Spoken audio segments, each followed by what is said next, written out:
Hello. We'd like to take a few minutes to talk to you about our church's wider mission, OCWM, and how your dollars help support an array of ministries across the life of this denomination. Today we'll talk a little bit about support for ministers, about the mission work we do around the globe, and the work we do committing to social justice.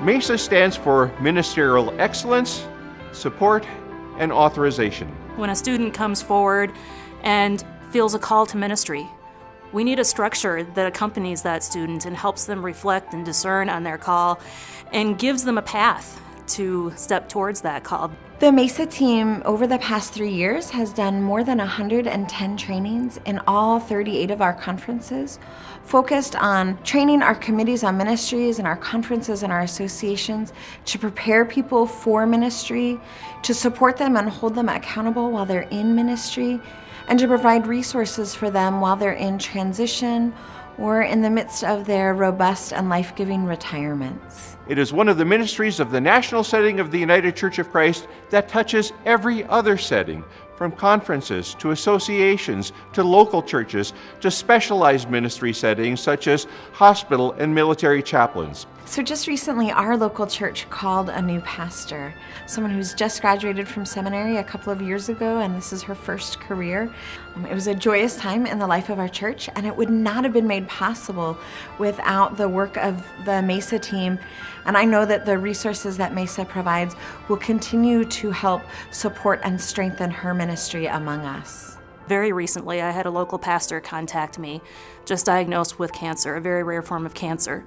When we step forward and we respond to that person, to that pastor in crisis, and provide pastoral support to her, that's our church's wider mission at work. We all know, though, that the church is in a season of extraordinary change, and with that, the nature of leadership has to change, be more responsive, and the church in general has to be more responsive to that changing culture. Through your OCWM dollars, the MESA team can support 55 endorsed military chaplains who are able to provide pastoral care and other services to LGBT members of the armed forces at a time when many other denominations are refusing to provide pastoral care for those individuals. So MESA is significantly providing leadership in a way that's timely and healthy and responsible and filled with a sense of the Spirit.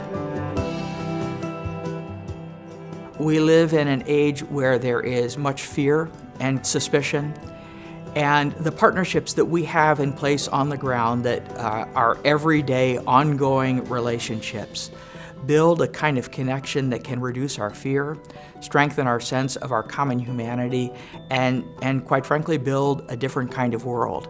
Global Ministries and Wider Church Ministries works in two different ways.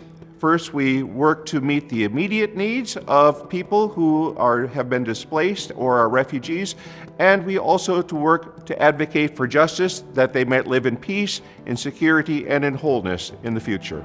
What we're doing together in these various partnerships is providing a way to be a responsible, a healthy, a positive witness to the global community, that folks in the United States care, that we are compassionate, and that empowered by the gospel, we want to live that life with a kind of faithfulness that can be transformative. I served as a dentist.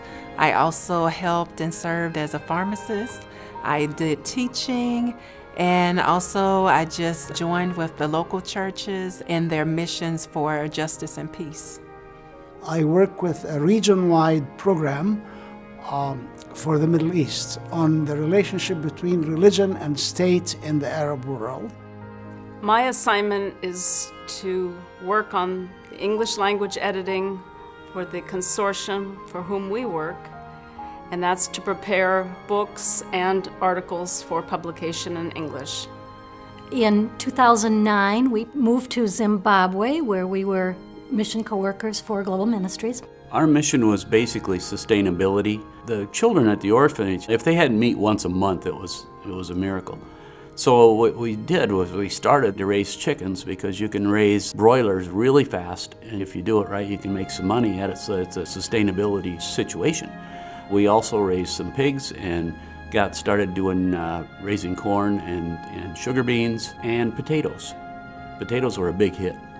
We got money to start this project from Global Ministries, and then we had a pretty good farm operation going for a while, and I said to the farm manager, so you know how to plant, you know how to fertilize, you know how to harvest, what do you need me for? And I just assumed he was going to say, you supply the money. I was so wrong. He didn't even stop to think, he just said, you supply the hope. Several years ago, I was able to visit New Orleans. 6 years after the Hurricane Katrina had struck, we were still present and working, still hearing the stories of the disaffected, still working with churches to rebuild communities. When the rest of the world has forgotten, Wider Church Ministries remembers. The United Church of Christ has a deep and long history of social justice, dating all the way back to the days we landed on these shores almost 400 years ago. It was our ancestors who started the abolitionist movement. From those early days of abolition, we became also partners in justice movements for fair labor standards, for women's rights to vote, for the ordination of women, for immigration justice, and once we get into the 1970s, for LGBT rights. This is who we are and this is who we have been.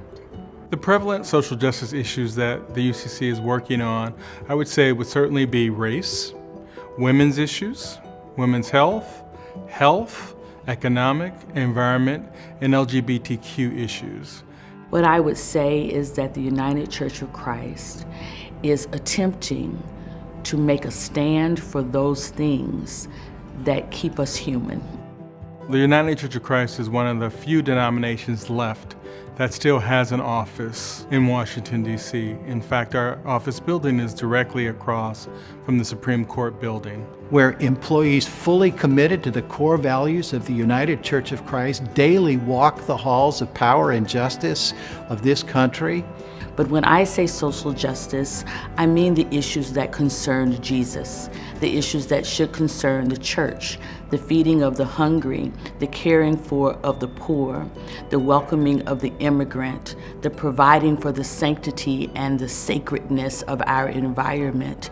These are the things that concern Jesus, and because they concern Jesus, they concern us. We just last fall had a new curriculum developed on white privilege. So we are looking at ways to tie in that curriculum with sacred conversations on race. White privilege is the study of advantages that give power and wealth to people based on the color of their skin. And we need to be aware of the dynamic of white privilege, because even the best intentioned of white people who have overcome racism have still not struggled with the advantages they accrue simply because of the color of their skin. White privilege is not something that people ask for. It is something that we are born with. But what we do with that privilege makes all the difference in the world, and that's what we're after. Until we deal with that, there will not be racial equity, and the racial barriers will continue to grow wider and wider with each passing generation. The beauty of our church's wider mission, in the conference and in the national setting, is that we can do so much more together than we could ever do alone. The assumption is that all churches are healthy, but we are reminded of Jesus' gospel in Luke that says that those who are healthy need no physician. So our OCWM dollars go to help those who are not so healthy. We have churches that are vital and flourishing. We have churches that are struggling very much just to survive. Our OCWM resources is the life-giving waters that nourishes our local congregations.